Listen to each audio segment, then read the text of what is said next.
नमस्कार दोस्तों, स्वागत है आपका साइट फॉर वर्ल्ड के ऑफिशियल लर्निंग प्लेटफॉर्म पर, जहां स्टूडेंट्स और जॉब सीकर्स के लिए करियर, टेक्नोलॉजी और प्लेसमेंट से जुड़ी इंडस्ट्री ओरिएंटेड और प्रैक्टिकल नॉलेज दी जाती है। अगर आप अपनी स्किल्स को नेक्स्ट लेवल तक ले जाना चाहते हैं, तो आप बिल्कुल सही जगह पर आए हो। चलिए शुरू करते हैं आज का इम्पोर्टेंट सेशन। नमस्ते। अच्छा, एक बात बताइए, क्या आपको लगता है कि आप डिजिटली लिटरेट हैं? क्योंकि आप सोशल मीडिया स्क्रॉल कर सकते हैं या ईमेल भेज लेते हैं। अक्सर हम इससे ही डिजिटल लिटरेसी समझ लेते हैं। लेकिन सच कहूं ना, तो ये सिर्फ शुरुआत है, एक आइसबर्ग का बस ऊपर का हिस्सा। तो चलिए आज थोड़ा गहराई में जाते हैं और समझते हैं कि असली डिजिटल लिटरेसी आखिर है क्या और आज के टाइम में ये इतनी जरूरी क्यों है। सबसे पहले एक बहुत ही जरूरी फर्क समझना होगा। देखिए, एक तरफ है डिजिटल स्किल्स, जिसका मतलब है कैसे करना है, जैसे डॉक्यूमेंट में फोटो कैसे डालनी है, स्ट्रेट फॉरवर्ड टेक्निकल चीज। लेकिन दूसरी तरफ है डिजिटल लिटरेसी। इसका मतलब है क्यों करना है, मतलब कौन सी फोटो यूज करनी है, क्या उसका कॉपीराइट है, क्या वो आपके मैसेज के लिए आखिर सही भी है, और उसका सोर्स साइट कैसे करना है। देखिए, स्किल्स आपको टूल देती हैं, पर लिटरेसी वो आपको विजन देती है। समझ आ रहा है? और ये कोट इस बात को बिल्कुल साफ कर देता है। डिजिटल लिटरेसी सिर्फ बटन दबाना नहीं है, ये उस टेक्नोलॉजी के पीछे के क्यों को समझने के बारे में है। उसके नियम क्या हैं, उसका असर क्या पड़ेगा, और सबसे इंपॉर्टेंट, उसको एक सही मकसद के लिए इस्तेमाल कैसे करना है। फोकस मकसद पर है, टूल पर नहीं।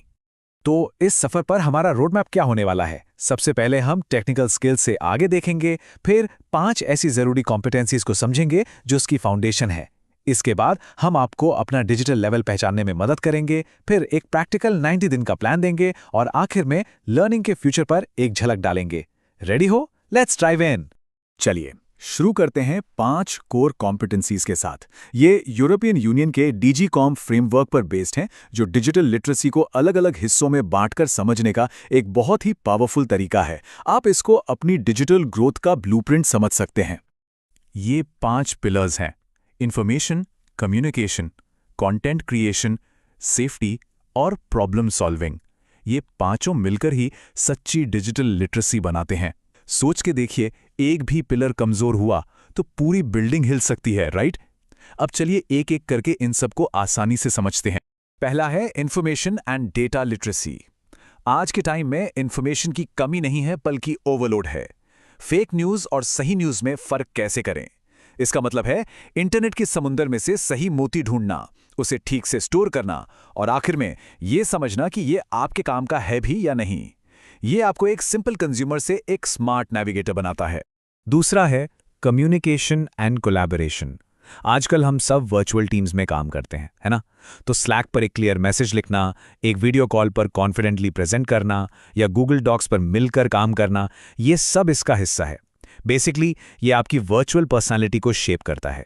तीसरा है कंटेंट क्रिएशन। और नहीं, यह सिर्फ इंस्टाग्राम पोस्ट डालने के बारे में नहीं है। अपने आइडियाज को एक पावरफुल प्रेजेंटेशन में, एक शॉर्ट वीडियो में या एक क्लियर ईमेल के जरिए एक्सप्रेस करना। और हाँ, इसमें कॉपीराइट जैसे इंटेलेक्चुअल प्रॉपर्टी राइट्स को समझना भी शामिल है। मतलब क्रिएट करना, चोरी करना नहीं। सिंपल। चौथा और शायद सबसे जरूरी पिलर है सेफ्टी। ये नींव है, फाउंडेशन। स्ट्रॉन्ग पासवर्ड बनाना, ऑनलाइन स्कैम्स को पहचानना, अपनी पर्सनल डेटा को प्रोटेक्ट करना। ऑनेस्टली, इसके बिना बाकी सारी स्किल्स बेकार हैं। क्योंकि अगर आपका डिजिटल घर ही सेफ नहीं है, तो उसमें कुछ भी बिल्ड करने का क्या फायदा? एक आम सा खतरा देखते हैं, फिशिंग।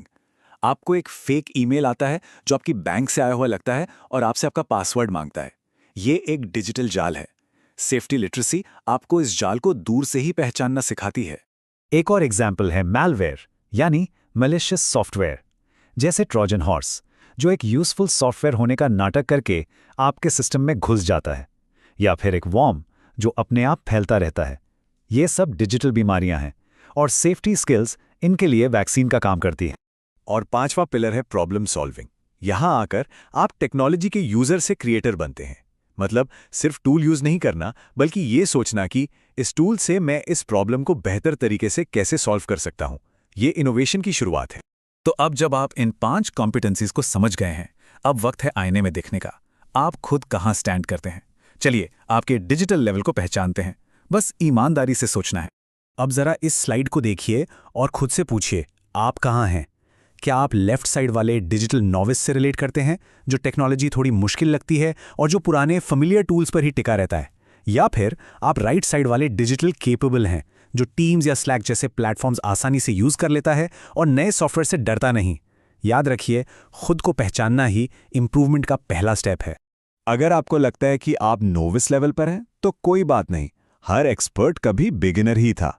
आप इन छोटे छोटे सिंपल स्टेप्स से शुरुआत कर सकते हैं। कीबोर्ड शॉर्टकट सीखें, Ctrl+C, Ctrl+V के आगे भी दुनिया है। फाइल्स ऑर्गेनाइज करें, ये डिजिटल क्लटर कम करके आपको मेंटल स्पेस देगा। एक पासवर्ड मैनेजर सेटअप करें, यह आपकी डिजिटल सेफ्टी की नींव है। कॉन्फिडेंस यहीं से बिल्ड होना शुरू होगा। ठीक है, समझना एक बात है, पर उस पर एक्शन लेना सबसे जरूरी है। तो अब हम आगे बढ़ते हैं और एक कॉन्क्रीट 90 डे के प्लान को देखते हैं। ये थियरी को प्रैक्टिस में बदलने का एक प्रैक्टिकल रोड मैप है। पहले 30 दिन सिर्फ फाउंडेशन बनाने पर फोकस करें। इसका पर्पस है अपने डिजिटल घर को साफ सुथरा करना। जैसे हम एक नए प्रोजेक्ट से पहले अपना डेस्क साफ करते हैं ना, बिल्कुल वैसे ही डिजिटल फाइल्स को ऑर्गेनाइज करना जरूरी है। पासवर्ड मैनेजर सेटअप करना आपके डिजिटल दरवाजे पर लॉक लगाने जैसा है। ये नींव है, इसको स्ट्रांग बनाना है। अगले 30 दिन यानी 31 से 60 दिन अब कंफर्ट जोन से बाहर निकलने का टाइम है। एक बिल्कुल नया टूल सीखना आपके दिमाग के लिए एक नई एक्सरसाइज जैसा है। कोई रिपीटेटिव टास्क ऑटोमेट करना, ये आपको सिखाता है कि टेक्नोलॉजी से काम कैसे करवाया जाता है। और अपने कॉलीग्स की मदद करना, सीखने का सबसे अच्छा तरीका सिखाना ही तो है।